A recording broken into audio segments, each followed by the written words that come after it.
देखो page number 53 पे आ जाओ आप। नया टॉपिक है that is value of supply. Page 53 section 14 तक हमने पढ़ा था, आगे 15 से कंटिन्यू करेंगे यहाँ पे।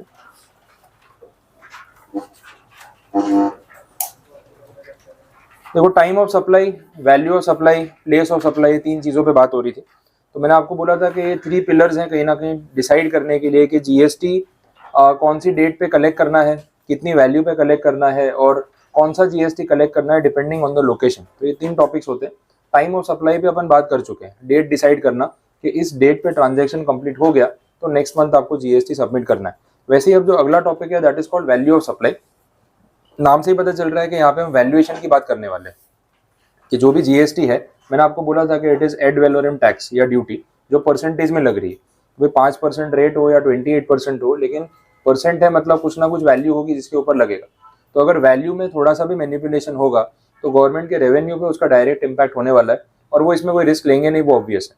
तो इसके लिए एक सेक्शन बनाया वैल्यू ऑफ सप्लाई का, जिसमें इन्होंने कुछ बेसिक रूल्स आपको समझाए। इसके साथ साथ अलग से रूल्स भी बनाए हुए, मतलब सेक्शन में तो जो कंटेंट बोला है वो तो दिया ही है, लेकिन उसके साथ आपको वैल्यूएशन के रूल्स भी बताए हुए हैं जो इस टॉपिक में है, वो भी हम आगे देखेंगे। तो एक एक करके उसको डिस्कस करना स्टार्ट करते हैं। सेक्शन वाइज बात करूँ तो सिंगल सेक्शन है यहाँ पे 15 नंबर, बाकी जो भी कंटेंट है वो रूल्स में कवर होगा जो जीएसटी वैल्यूएशन रूल्स के नाम से यहाँ पे बोला हुआ है। शुरू करते हैं। सबसे पहले जो डेफिनेशन दे रखी है वो सेक्शन 2 वाली अपनी डेफिनेशन, जो आगे पूरा टेबल था यहाँ पे कंसिडरेशन की बात हो रही है। कंसिडरेशन की डेफिनेशन बड़ी सिंपल और स्पेसिफिक है, एक बार लैंग्वेज के साथ डिस्कस करवा देता हूँ आपको, वैसे ही रिलेट हो जाएगी। Consideration in relation to supply of goods or service or both includes any payment made or to be made, whether in terms of money or otherwise, in respect of, in response to, or for the inducement of supply of goods or service or both, whether by the recipient or by any other person, but shall not include any subsidy given by the central government or state government. तो consideration normally क्या होता है? मैं आपको good supply कर रहा हूँ, services provide कर रहा हूँ या दोनों चीज़ें सप्लाई कर रहा हूँ, उसके बदले आप मुझे कंसिडरेशन पे कर रहे हो, या तो इन टर्म्स ऑफ मनी होगा या अदरवाइज होगा।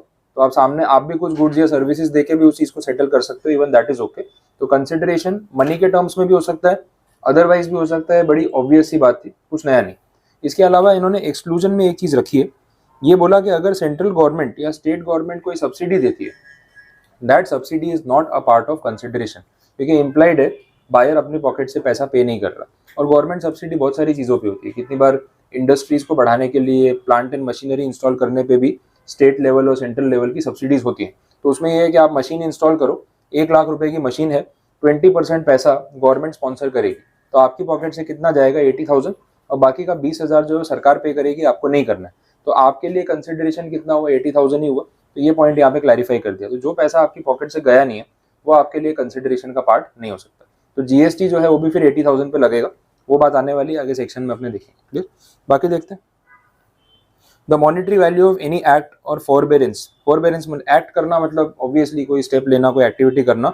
फॉरबेरेंस मतलब किसी चीज से बचना, रिस्ट्रिक्शन, रिस्ट्रेन या refrain from doing anything in respect of और for the inducement of supply goods और service, whether by the recipient और by any other person, but shall not include.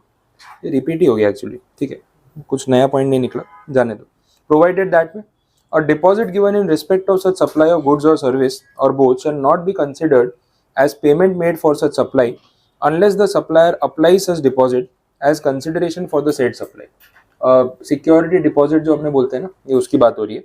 अपने ना इसमें रेंट का एग्जांपल ले लेते हैं। सर्विस प्रीमाइसेस में आपको लेट आउट कर रहा हूँ, ये प्रीमाइसेस आप रेंट पे ले रहे हो, तो ऑब्वियसली आप मुझे मंथली रेंट पे करोगे, ऐसा कुछ अग्रीमेंट हम करेंगे। तो पता है यूजुअली ऐसा होता है कि आप प्रीमाइसेस लेट आउट करते हो तो टेनेंट से आप कुछ सिक्योरिटी डिपॉजिट के नाम पे पैसे चार्ज करते हो। यूजुअली वो रेंट के मल्टीपल में होता है कि भाई 2 महीने का, 3 महीने का रेंट मेरे पास डिपॉजिट रहेगा और फिर आप मंथली रेंट पे करते रहना। तो ये डिपॉजिट का जो पैसा है ये मैं आपको रिफंड करूंगा या अपने पास ही रख लूंगा बाद में। एंड में क्या होगा, अगर आप प्रीमाइसेस खाली करके चले जाओगे तो पैसा आपको वापस मिलेगा या नहीं मिलेगा? मिलेगा ना। तो ये कंसिडरेशन के तौर पे काउंट होना चाहिए या नहीं होना चाहिए? अगर ये पैसा मैं चार्ज कर रहा हूँ एज माई इनकम तो वो कंसिडरेशन है, लेकिन ये तो मैंने सिर्फ डिपॉजिट रखा है सिक्योरिटी के लिए। अब जब लास्ट में आप बोलोगे कि अगले महीने से हम ये प्रीमाइसेस खाली कर रहे हैं, मैं बोलूँगा ठीक है, आप अपने ड्यूज क्लियर कर दो, जो भी इलेक्ट्रिसिटी का बिल आने वाला है वो, या इस मंथ का रेंट बाकी है, वट एवर इट इज, आप पे कर दो और आपका पूरा 3 महीने का डिपॉजिट वापस लेके जाओ। तो यूजुअली सिक्योरिटी डिपॉजिट का जो पैसा है एट द एंड वो रिफंड हो जाता है। क्लियर हुआ? तो क्या वो सप्लाई के लिए कंसिडरेशन माना जाए? नहीं, उसको अलग से देखा जाएगा एज अ डिपॉजिट। तो क्योंकि वो कंसिडरेशन नहीं है, सप्लाई के अगेंस्ट नहीं है, उसके ऊपर कोई जीएसटी कलेक्ट करने की जरूरत नहीं।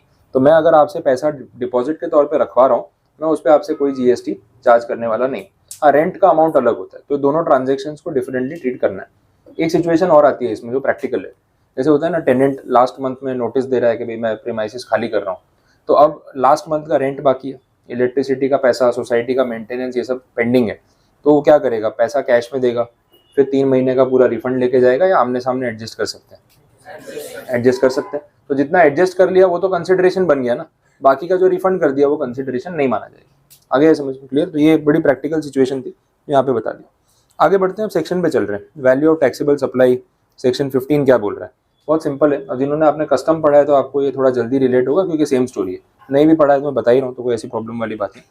यहाँ पे बोल रहे हैं ट्रांजैक्शन वैल्यू को ही असेसिबल वैल्यू मानना है, और नॉर्मल सर्कमस्टांसिस में यही होता है। अब मैं आपको सर्विसेज प्रोवाइड करूँ या गुड सप्लाई करूँ, जितना मैंने आपसे पैसा चार्ज किया वो है ट्रांजैक्शन वैल्यू। डिपार्टमेंट बोलता है कि अगर ट्रांजैक्शन वैल्यू में हमें कोई प्रॉब्लम, कोई मैनिपुलेशन नजर नहीं आता है, तो वही असेसिबल वैल्यू। असेसिबल वैल्यू मतलब जिसके ऊपर टैक्स चार्ज होगा, तो उसमें आपको कुछ अलग से काउंट करने की जरूरत नहीं। यूजुअली ट्रांजैक्शन वैल्यू के रिजेक्ट होने के 2 रीजन होते हैं। या तो बायर और सेलर रिलेटेड पार्टीज हैं, हम दोनों एक दूसरे से कनेक्टेड है।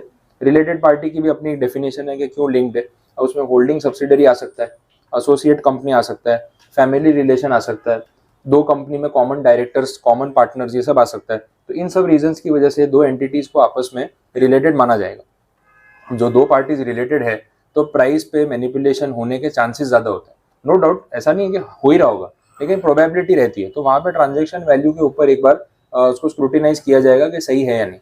दूसरा होता है when price is not the sole consideration, या जिसको अपने बोलेंगे price is not the only consideration. ठीक है, क्लियर हुआ? और ऐसा होता भी है बहुत बार, गुड्स के केस में, सर्विस के केस में।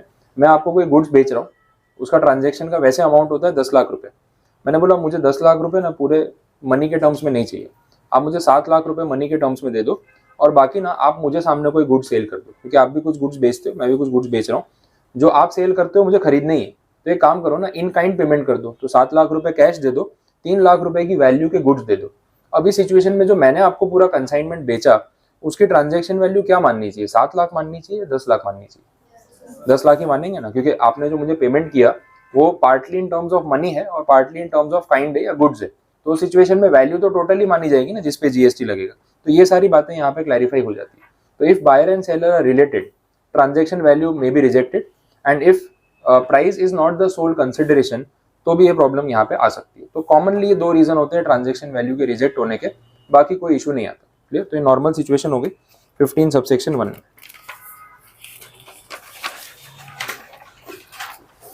नेक्स्ट, कौन कौन से अमाउंट्स या कौन से एक्सपेंसेस जो है वो ट्रांजैक्शन वैल्यू में इंक्लूड करने चाहिए? एडिशंस की बात कर रहे हैं। अगर ऑलरेडी एडेड नहीं है तो ये सब चीजें प्लस हो जाएंगी। इसका मतलब इन सब अमाउंट्स पे भी जीएसटी देना पड़ेगा। सिंपल मीनिंग तो यहाँ पे यही है। कस्टम में हमने सेम बात कस्टम के पॉइंट ऑफ व्यू से पढ़ी थी, जहाँ पे हम देख रहे थे ट्रांजैक्शन वैल्यू में एडिशंस करके उसको रिपेयर करके हम काम चला सकते हैं। तो ये वही पॉइंट पे बात हो रही है, एग्जैक्टली सेम। देखें इंक्लूजन्स में क्या क्या है। पहला पॉइंट जो है ना वो टैक्सेस और ड्यूटीज को लेके है। एकदम सिंपल रखना उसमें। जो भी वैल्यू ऑफ गुड्स या वैल्यू ऑफ सप्लाई हम कैलकुलेट कर रहे हैं, उसमें हम अदर टैक्सेस को इंक्लूड करेंगे। अदर टैक्सेस मतलब अदर देन जीएसटी। किसी और नाम से कोई लोकल टैक्स, कोई सेस या ऐसा कुछ चार्ज हुआ, किसी और गवर्नमेंट ने अदर देन जीएसटी किसी और नाम से टैक्स चार्ज किया था, तो वो उन गुड्स की वैल्यू में इंक्लूड हो सकता है। जैसे आपने रॉ मटेरियल पे कुछ टैक्स भरा होगा जिसका आपको क्रेडिट नहीं मिलने वाला, और ऐसा कुछ, वो कॉस्ट का पार्ट है। लेकिन वैल्यू ऑफ सप्लाई के अंदर जीएसटी के नाम पे कोई भी टैक्स ऑलरेडी इंक्लूडेड नहीं रहेगा। इसका एग्जांपल आप ले लो, जैसे रॉ मटेरियल मैंने खरीदा, रॉ मटेरियल खरीदा होगा तो उस पर जीएसटी भरा होगा ना मैंने भी, तो वो जीएसटी को मैं कॉस्टिंग निकालते time as a cost include करूं या ना करूं। अगर इंक्लूड करूंगा तो उस वजह से मेरे सेलिंग प्राइस पे, प्रॉफिट मार्जिन पे इम्पैक्ट होगा या नहीं होगा? होने वाला है। तो सिंपली यहाँ पे नंबरिंग की बात हो रही है और कुछ भी नहीं है। अगर मैं रॉ मटेरियल खरीद रहा हूँ 1000 रुपए का और उस पर मैंने 5% जीएसटी पे किया है, तो 50 रुपीज हो रहा है। तो मैं मेरी कॉस्ट क्या मानूं, 1000 रुपए मानूं या 1050? अब अगर मैं 1050 मान रहा हूँ तो बाकी खर्चे मैंने उस हिसाब से ऐड किए, प्रॉफिट परसेंटेज उस हिसाब से ऐड किया, सेलिंग प्राइस कहीं ना कहीं बढ़ गया। और अगर ये 50 रुपए मुझे आईटीसी के फॉर्म में वापस मिलने वाले हैं तो भी ये मेरी कॉस्ट का पार्ट है क्या? तो अगर आईटीसी मिलने ही वाला है तो मैं इसको कॉस्ट का पार्ट मान लूंगा तो गलत नहीं हो गया। जो पैसा सरकार मुझे वापस दे देने वाली है नेक्स्ट लेवल पे, क्रेडिट मिल जाने वाला है, मैं उसको कॉस्ट क्यों मान रहा हूँ। तो आपको ना टैक्सेस में ध्यान रखना होता है कि जो भी इनडायरेक्ट टैक्सेस आप पे करते हो परचेजेस के ऊपर, अगर आपको उसका क्रेडिट मिलने वाला है इन फ्यूचर नेक्स्ट स्टेप पे, then it is not a part of your cost. लेकिन अगर आपको क्रेडिट नहीं मिलने वाला है तो फिर वो आपकी कॉस्ट का पार्ट है। और जैसे मेरे पास जीएसटी नंबर नहीं है सपोज, ठीक है, मैं कोई गुड्स बेच रहा हूँ क्योंकि थ्रेशोल्ड लिमिट से नीचे हूँ, तो मैंने खुद जितने परचेजेस किए होंगे उस पर मैंने जो भी जीएसटी भरा मैं आपसे वसूल तो कर नहीं पाऊंगा, तो वो जीएसटी मेरे लिए कॉस्ट है। अब जब मैं प्राइसिंग करूंगा ना तो मैं उस जीएसटी को कॉस्ट कंपोनेंट की तरह इंक्लूड करके एमआरपी निकालूंगा कि मुझे गुड्स आगे कितने में बेचने हैं।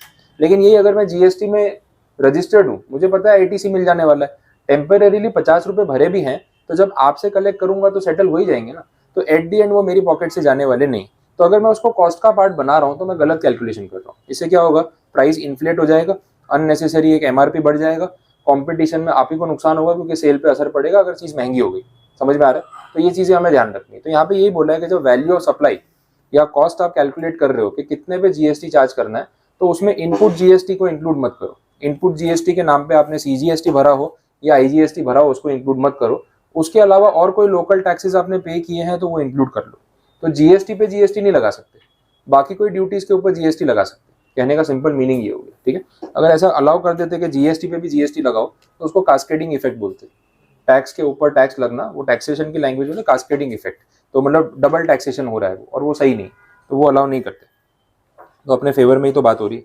तो फर्स्ट पॉइंट में देखो बोला ही है, अदर देन करके सारे जीएसटी लिख दिए कि जीएसटी के नाम पे कोई भी टैक्सेस आपने इनपुट पे परचेजेस पे किए हो, that is not a part of value of supply, क्योंकि उसका कहीं ना कहीं आपको आईटीसी आगे मिल जाता है। Next point, any amount that the supplier is liable to pay in relation to such supply but which has been incurred by the recipient of the supply। ठीक है, ये भी हो सकता है, कस्टम में भी देखा था, वापस आपको बता रहा हूँ।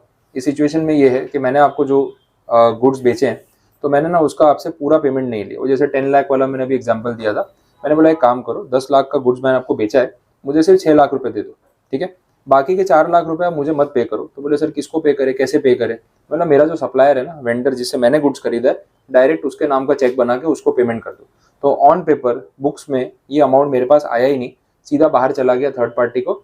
आपके 10 लाख चुकाने थे, आपने चुका दिया, मुझे मेरे पैसे मिल गए और कोई प्रॉब्लम ही नहीं। तो मैंने जो आपसे अमाउंट एक्सेप्ट किया वो 6 लाख रुपीज़ है, इनवॉइस 6 लाख का बनाऊंगा, 6 लाख पे जीएसटी दे देना।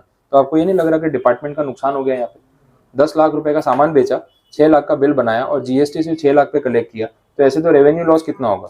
हर कोई खुद पेमेंट लेने के बदले ना दूसरों को पेमेंट डाइवर्ट करेगा। अब मैं आपसे फीस का अमाउंट मैं अपने अकाउंट में क्यों चार्ज करूंगा? मैं बोलूंगा मेरा एडवर्टाइजमेंट का बिल है, आप उसके अकाउंट में पैसे भर दो, मेरा जेरोक्स का रेगुलर बिल है उसके अकाउंट में पैसे भर दो, मेरा इलेक्ट्रिसिटी का बिल पे कर दो। तो मैं तो आपको वो सारा डाइवर्ट ही कर दूंगा ना, आपको उससे फर्क नहीं पड़ता क्योंकि आपको पैसे उतने देने, उल्टा आपका भी जीएसटी बचेगा क्योंकि उतने अमाउंट पे फिर मुझे आपसे जीएसटी चार्ज करने की जरूरत ही नहीं। इससे सरकार का कभी रेवेन्यू जनरेट नहीं होगा।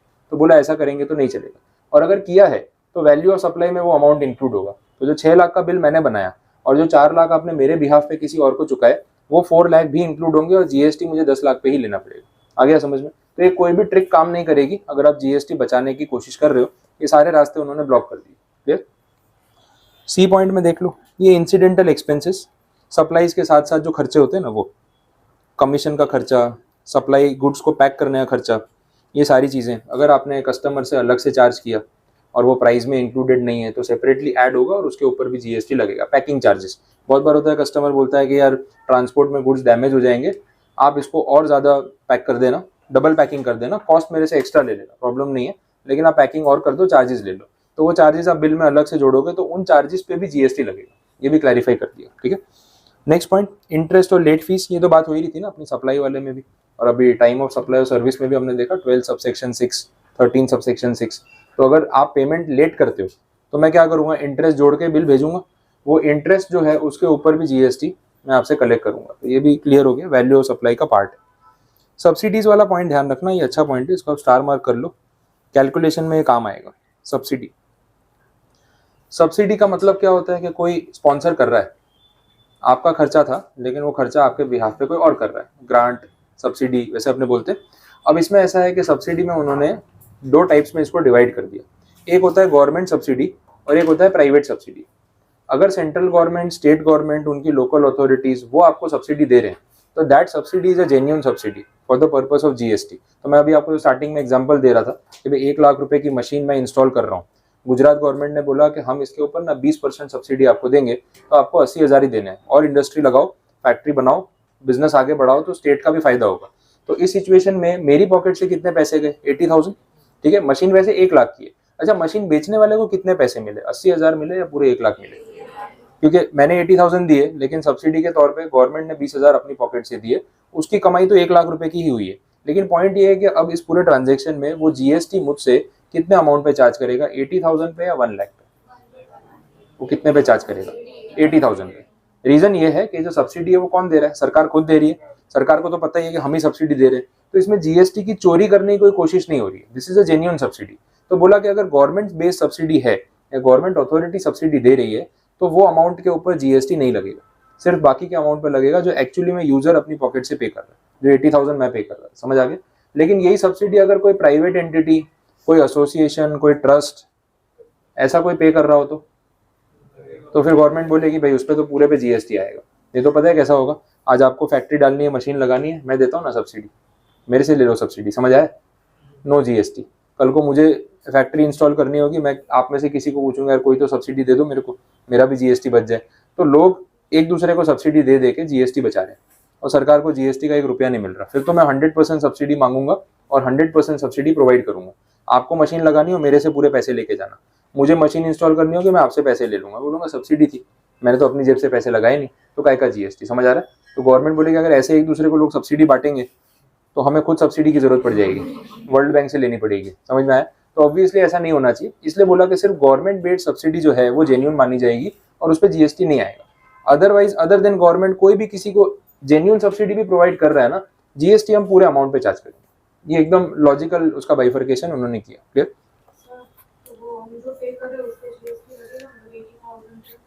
कौन से वाले केस में? गवर्नमेंट सब्सिडी में?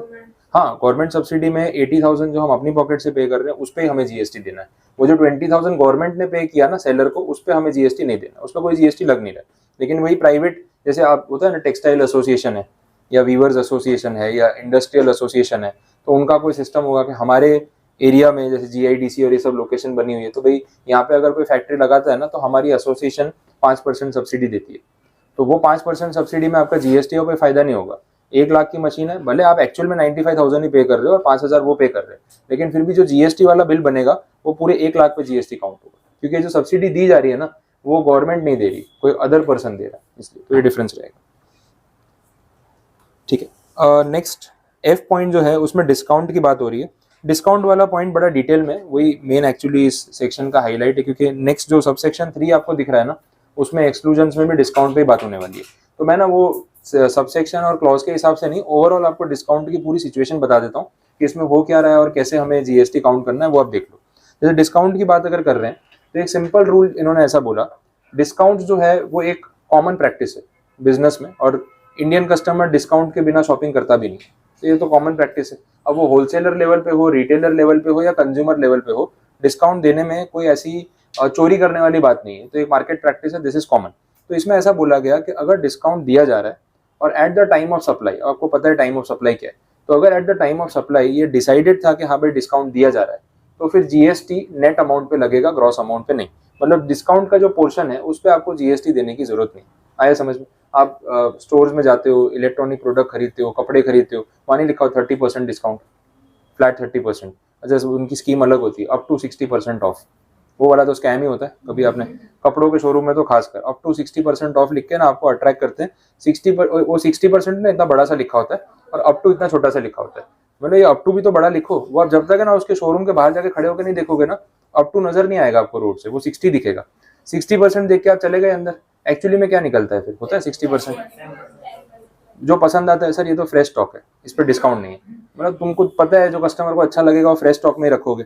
फिर होता है 10% डिस्काउंट, 20% डिस्काउंट, 30% और 60% डिस्काउंट में होता है प्रोडक्ट, ऐसा नहीं कि नहीं होता है, लेकिन उसको देख के ना फ्री में भी नहीं खरीदोगे। वो जो 6 महीने साल पुराना सामान नहीं है जो बिक नहीं रहा है, उसको साइड पे रखा होता है कोने में, 2-3 पीस पड़े होते हैं, बोले सर ये है 60%, ऐसा नहीं हम झूठ बोल रहे थे, अप टू 60 बोला है तो एक प्रोडक्ट तो रखना पड़ेगा ना 60 वाला। वो मुझे लगता है वो फ्रेश पीस भी नहीं होता, वो घर से ला के रख देते होंगे कि हमारे जो कपड़े पुराने पड़े वही लगा के रख देते 60% डिस्काउंट, क्या पता कोई ले जाए तो ये भी बिक जाएगा। तो वो लोग सेल में एक्चुअली में ऐसा करते हैं। बट जो 10% 20% लिखा है, आपने प्रोडक्ट परचेज किया तो जो बोले बिल बना के देते हैं उसमें दिखता है ना क्लियरली कि भाई 1000 रुपए का गारमेंट है, 10% डिस्काउंट है तो लेस करते हैं 100 रुपीज और आप 900 पे कर रहे हो। अब पॉइंट ये है कि जीएसटी 1000 पे गिनेंगे कि 900 पे? 900 पे। क्यों? क्योंकि at the time of supply it was clearly decided कि भाई डिस्काउंट देना है, तो जो नेट प्राइस होगा उसी पे कस्टमर से जीएसटी लो, ग्रॉस अमाउंट पे चार्ज करने की जरूरत नहीं। क्योंकि कितनी बार क्या होता है, मार्केटिंग का तरीका होता है ना, कितनी कंपनीज, कितनी सर्विसेज, कितने गुड्स में आपने देखा होगा 12 महीने डिस्काउंट ही होता है उनका। वो बेचने का स्टाइल ही वही होता है, एमआरपी उसको काट के 40% लेस उतने पे सेल करते हैं। तो कभी भी जब आपको खुशी होगी कि हाँ भाई डिस्काउंट में लेके आए, और डिस्काउंट पूरा साल है, वो मार्केटिंग है, प्राइसिंग टेक्निक है कि पहले प्राइस बढ़ा दो फिर डिस्काउंट दे दो, तो क्या कस्टमर जल्दी परचेस कर लेगा, तो पूरा साल डिस्काउंट चलता है। अब इसमें ग्रॉस अमाउंट पे जीएसटी चार्ज करेंगे ना तो आपके जैसे कंज्यूमर्स का नुकसान है, वो जितना अमाउंट पे नहीं कर रहे उससे ज्यादा उनको जीएसटी देना पड़ रहा है। सोचो इसका इफेक्ट क्या होगा। 50% डिस्काउंट में अगर आप कोई चीज लेके आ रहे हो तो इफेक्टिवली आप 12% नहीं, आप 24% जीएसटी भर रहे हो अगर ग्रॉस अमाउंट पे लिया तो। समझ आ रहा है? 1000 को काट के 500 किया है लेकिन जीएसटी 1000 पे भर रहे हो, डबल रेट नहीं हो गया? तो वैसे ही जीएसटी का 18% 12% रेट है, इफेक्टिवली तो डबल हो गया। तो उतना हैवी कॉस्ट बेयर करना कंज्यूमर के लिए ठीक नहीं है, इसलिए बोला कि डिस्काउंट को आप लेस कर सकते हो। आइए समझ में। बट ये डिस्काउंट वाली जो सिचुएशन है वो मार्केट में डिफरेंट डिफरेंट तरीके से देखी जाती है, तो उसमें अपने जितने भी इंस्टेंसेस पॉसिबल है वो क्लियर आउट कर लेते हैं, ताकि एमसीक्यू में कुछ भी आएगा ना तो आपको पता चलेगा कैसे सोचना है उसको। मैंने बोला कि डिस्काउंट वो जो at the time of supply decided हो ये डिस्काउंट देना है, तो उसमें किस तरीके से वो लोग डिस्काउंट देते हैं और मार्केट में क्या क्या चीज़ें होती है। एक तो नॉर्मल जो सेल लगी हुई है 30% ऑफ, 25% ऑफ, वो जो लिखा हुआ है वो। दूसरा बहुत बार ऐसा भी होता है, जैसे क्रोमा का अपना शोरूम है सामने, आप कभी वहाँ जाओ तो देखना, जो मोबाइल फोन्स रखे होते हैं डिस्प्ले में, 90% पब्लिक वहाँ टाइम पास करने आती है। मैं खुद भी कभी कभी चला जाता था बीच में, 1-1.5 घंटा 2 घंटा फ्री बैठा हूँ, करूँ क्या, कभी बैच नहीं है तो अच्छा खासा एसी चल रहा होता है, आराम से फ्री है, घूमो अंदर, मोबाइल फ़ोन यूज़ कर लो, आईफोन में क्या फीचर है, कौन से नए फ़ोन आए हैं, टीवी में क्या क्या नया आया, घूम के आ जाओ आराम से, कोई बोलने वाला नहीं। सेल्स पर्सन को पता होता है कि 90% लोग टाइम पास करने आते हैं, वो एकदम से आपको भाव भी नहीं देते। एक उनका भी ना वो क्या टैलेंट होता है, ऑब्जर्वेशन होती है, एक्सपीरियंस होता है, और कस्टमर एंटर होता है दुकान में, उनको मालूम पड़ जाता है कुछ खरीदने आया, टाइम पास करने आया। देख लेना, वो हर कस्टमर को जाकर अटेंड भी नहीं करते, क्योंकि उनको मालूम है घूमेगा फिरेगा, एसी की हवा खाएगा, मोबाइल फ़ोन यूज़ करेगा, चला जाएगा, खरीदने वाला कुछ नहीं। अब ये जो डिस्प्ले में पता है जो प्रोडक्ट्स रखे होते हैं, मोबाइल फ़ोन रखे होते हैं, तो उनको पता है कि पब्लिक इसको यूज़ करने आती है, फीचर्स चेक करने आती है, ऐसे लोग सेल्फी भी ले रहे होते हैं उसमें और डिलीट भी नहीं करते, अंदर ही छोड़ के चले जाते हैं अटेंडेंस लगा के कि मैं आया था यहाँ पे, है ना। फोटो डिलीट तो कर ले भाई, खींचिए, तो हमको क्या करनी है। तो अब देखना उसमें लोग फोटो खींच के ना गैलरी में उसी में छोड़ के चले गए। अब ये डिस्प्ले फ़ोन पड़े हुए हैं, कितने लोगों ने उसकी फीचर्स उसको यूज़ करके देखा, तो एक तरीके से सेकेंड हैंड कंडीशन में चला जाए कि इतने लोगों ने उसको यूज़ किया। अब वो जो फ़ोन है ना, एक पॉइंट के बाद क्रोमा वाले को पता है कि वो इतनी बुरी हालत में चला जाएगा कि फिर वो डेड स्टॉक हो जाएगा और बिकेगा नहीं। अच्छा, कंपनी वाले जो होते हैं मोबाइल फ़ोन, जो डीलर जैसे वीवो का फ़ोन है या ओप्पो है, सैमसंग है, ये लोग हर स्टोर वाले को डेमो पीस अपनी तरफ से नहीं देते। तो कितनी बार वो दुकानदार जो आपको डेमो पीस दिखा रहा है ना, वो उसने अपनी पॉकेट से पैसा लगा के वो फ़ोन वहाँ डिस्प्ले में रखा है, क्योंकि कस्टमर जब तक फ़ोन यूज़ नहीं करेगा, उसको पसंद नहीं आएगा तो खरीदेगा नहीं। तो बेचने के लिए ये चीज़ करनी, तो वो लोग ना हर थोड़े थोड़े टाइम में ऐसा ऑफर निकालते हैं। बहुत बार वहाँ लिखा होता है कि अगर आप डिस्प्ले पीस में से अगर वही पीस बाई करते हो तो आपको 30% डिस्काउंट, 50% डिस्काउंट, जो भी उनके लिए पॉसिबल होगा। नहीं तो अदरवाइज क्या होता है, आप अगर फ़ोन खरीदने जाओगे तो आप उनको बोलोगे डिस्प्ले पीस देख लिया, ये हैंडसेट बराबर है, आप फ्रेश पीस निकाल के दो, तो उस पर वो उतना डिस्काउंट नहीं देंगे। लेकिन डेमो पीस के ऊपर ना वो हैवी डिस्काउंट देते हैं। वो क्यों करते हैं पता है? क्योंकि उनको मालूम है कि अगर ये नहीं किया तो थोड़े टाइम के बाद ये जो फ़ोन है यहीं पड़ा रहेगा, डेड स्टॉक हो जाएगा और इसका 1 रुपया भी नहीं आएगा। अगर कॉस्ट टू कॉस्ट भी बिक जाता है तो क्या प्रॉब्लम, समझ आए? अब क्या होता है ना, बायर अलग अलग कैटेगरी के, किसी का बजट कम है, किसी का ज़्यादा है। अब कोई सोच के आया था कि मेरा 10-12 हज़ार का बजट है, उसको जो फ़ोन पसंद आ रहा है ना 15-17 हज़ार वाला है, बट उसमें उसको डिस्प्ले पीस मिल रहा है, तो 15-17 हज़ार पे 30% डिस्काउंट काट के वो 10-12 की रेंज में आ रहा है। तो उसको ना एक अच्छे फीचर वाला फ़ोन उसके बजट में मिल रहा है, दूसरी रेंज वाला।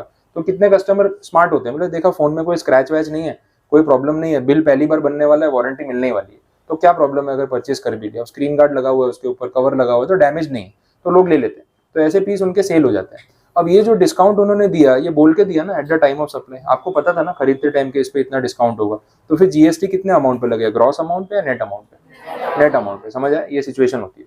और भी ऐसे इंस्टेंसेस हो सकते हैं डिस्काउंट वाले, ये जैसे फ्रिज और टीवी, ये सब जो प्रोडक्ट्स होते हैं, अपने फ्रिज का एग्जांपल ले लेते हैं। अब रेफ्रिजरेटर आप खरीदने जा रहे हो, घर के लिए खरीदना है तो सिचुएशन डिफरेंट है।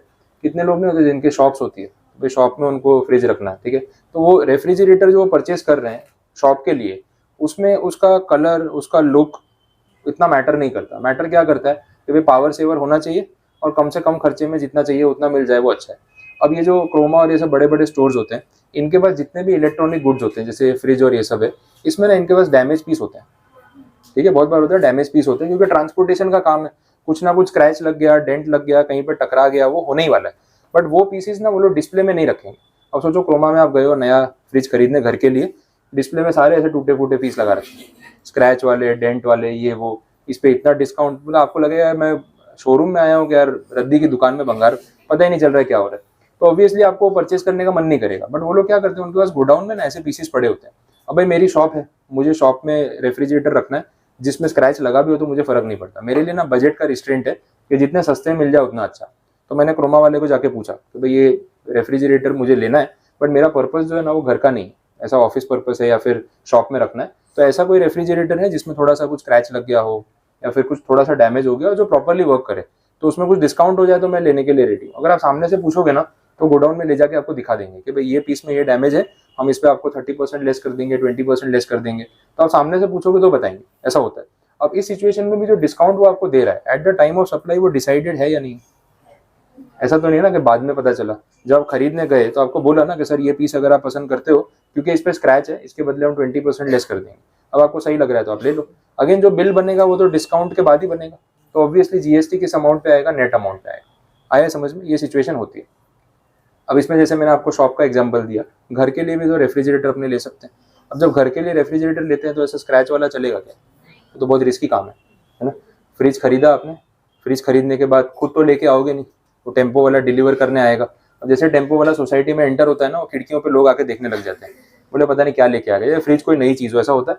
तो आस पड़ोस वालों को भी ऐसे इंटरेस्टिंग लग रहा है, बोले किसी घर में नया फ्रिज आया, नॉर्मल ह्यूमन बिहेवियर है, दैट इज ओके। अच्छा फिर वो सीढ़ियों से ना वो चढ़ा रहे होते हैं फ्रिज को, तो सबके दरवाजे खुलते जाते हैं, बोले नया फ्रिज आया, सब लोग बाहर खड़े होकर देख रहे हैं।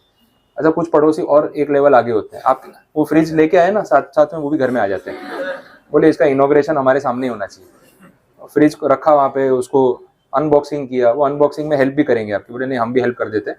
जानना ये होता है कि हमसे बड़ा वाला तो नहीं खरीद लिया है ना, ये भी टेंशन होती है। अब वो फ्रिज उनके सामने खुला, उसके ऊपर ही बड़ा सा स्क्रैच है, खत्म काम। अब ये बात आपको पता चले उससे पहले पूरी बिल्डिंग को पता चल चुकी है, बात फैल जाएगी, बोले स्क्रैच वाला फ्रिज लेके आ गए सस्ते में, पैसे बचाते हैं खाली बड़ा फ्रिज लेने के चक्कर में ना, ऐसा काम किया, तो ऐसी बातें फैल जाएंगी। अब इस सिचुएशन में आप ऑब्वियसली घर पे अगर ला रहे हो ना, तो ऐसा फ्रिज तो आप एक्सेप्ट नहीं करोगे। आपने वो शॉपकीपर को बोला ये वापस लेके जाओ और दूसरा पीस लेके आओ, ये ऐसा स्क्रैच वाला तो हम एक्सेप्ट नहीं कर सकते, तो उसने चेंज करके दे दिया, चलो वो बात अलग है।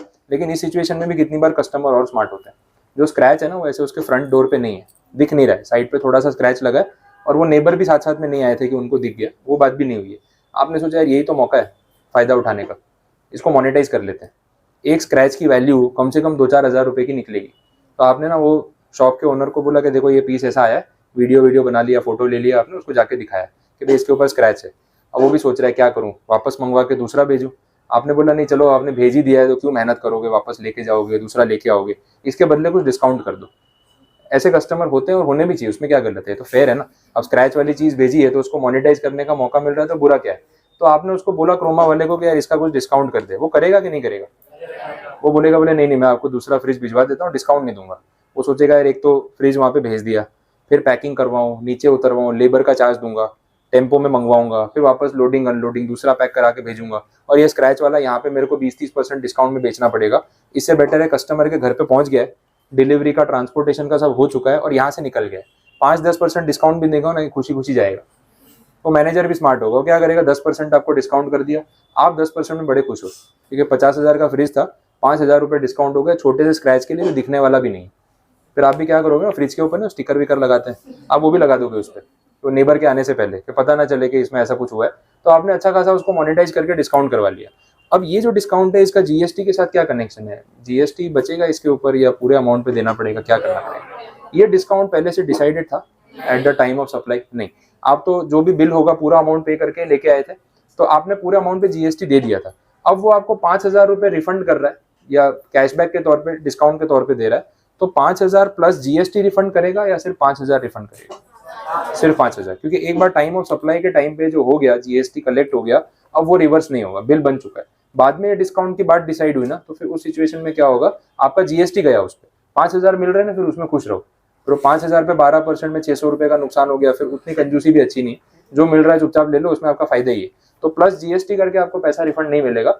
इन शॉर्ट आपने जीएसटी पूरे 50,000 पे दिया, लेकिन नेट आपका फ्रिज जो है वो 45,000 का ही आपको पड़ा, जीएसटी पूरे 50,000 पे काउंट हो, वो वापस नहीं मिलेगा। आया समझ में? तो डिफरेंस क्लियर हुआ ना? At the time of supply जो डिस्काउंट डिसाइडेड है और आफ्टर सप्लाई जो डिस्काउंट दिया गया, उसमें क्या फर्क है और उसका जीएसटी पे क्या इंपैक्ट है, ये आपको पता चल गया। क्लियर? ठीक है, तो ये सारी सिचुएशंस हो सकती है। और कोई केस बचा है तो याद कर लो। ठीक है, क्रोमा वाले तो दोनों एग्जाम्पल हो गए बस। तो डिस्काउंट वाले में ये सारे ऑप्शंस थे और उसके बेस पे आपको कैलकुलेशन करना पड़ेगा। ओके, नोट में सब लिखा हुआ है ना, trade discount, cash discount, quantity discount, ये सब आपने सुना ही होगा ना। जो होलसेलर रिटेलर होते हैं, बल्क में परचेस करोगे तो इतना % लेस, ये अपने मेट्रो मॉल में और ये सब जगह पे होता है, रिलायंस में भी। 1 यूनिट खरीदोगे तो पर यूनिट इतना डिस्काउंट, 10 यूनिट खरीदोगे तो इतना डिस्काउंट। तो जितना आप परचेस करोगे उस हिसाब से डिस्काउंट डिसाइडेड ही है at the time of supply. तो नेट अमाउंट पे ही जीएसटी देना है, कोई प्रॉब्लम नहीं। ट्रेड डिस्काउंट B2B वाले में होता है। कैश डिस्काउंट कस्टमर अगर फुल पेमेंट इमीडिएट कर दे तो होता है। तो जो भी डिस्काउंट आपको इनिशियली दे दिया ना, उसमें कोई टेंशन नहीं है, आपको जीएसटी नहीं देना। अच्छा, वो कैशबैक वाली स्कीम भी होती है। आज परचेस करो, पूरा पैसा दो, कैशबैक आएगा, पेटीएम वाला कैशबैक देगा। ठीक है, तो अमेजोन पे से आप पेमेंट करो, कैशबैक मिलेगा। अब इसमें आपने अमाउंट तो पूरा ही पे किया, क्रेडिट कार्ड से पेमेंट करो, रैंडमली कुछ कैशबैक आएगा। वैसा बोलते हैं up to 10%, up to 5%। Paytm में देखिए स्कीम आपने अप टू 100 रुपीज़ कैशबैक।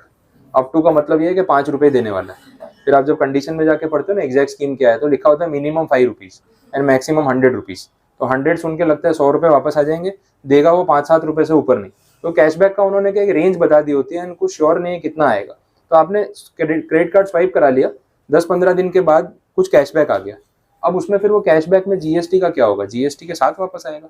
नहीं, क्योंकि ये जो कैशबैक है ना, ये आपको सेलर नहीं दे रहा है। पहली चीज तो आप ये समझो, आप HDFC या क्रेडिट कार्ड से क्रोमा में जाके शॉपिंग करोगे तो आपको कैशबैक कौन दे रहा है? HDFC वाला, क्रोमा वाला नहीं दे रहा है। समझ में आया? तो उसमें तो आपको कोई डिस्काउंट दिया ही नहीं ना। तो अगर कैशबैक कार्ड ऑपरेटर की तरफ से आ भी रहा है तो जीएसटी के साथ नहीं आएगा। जीएसटी तो आपने पूरा अमाउंट पे करना था जो इनवॉइस में उन्होंने चार्ज किया।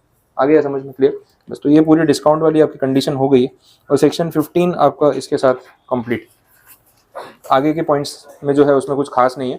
4 और 5 में यही बोला है कि ट्रांजैक्शन वैल्यू कहीं फेल हो जाए और ये सब कैलकुलेट करना पॉसिबल ना हो तो आपके पास दूसरा ऑप्शन क्या है? रूल्स पे जाओ, वैल्यूएशन रूल्स पे जाओ, वैल्यूएशन करो सप्लाईज की और उस पर जीएसटी पे करो। वो तो तभी होगा जब ट्रांजैक्शन वैल्यू फेल होगी। तो 4 और 5 में ऐसे आपको कुछ पढ़ना नहीं है। और जो रिलेटेड पर्सन की बात हो रही थी ना स्टार्टिंग में, वो देखो यहाँ पे एक्सप्लेनेशन में दे रखा है। वो लिस्ट आप रीड आउट कर सकते हो कि रिलेटेड पार्टीज में कौन कौन आते हैं और कैसे वो कनेक्शन जो है वो एस्टेब्लिश होता है, वो आप देख सकते हो। इसमें मेरी ज़रूरत नहीं पड़ेगी आपको। बस इतना इनफ है, बाकी फिर रूल्स वाला पार्ट अपने कल देखेंगे।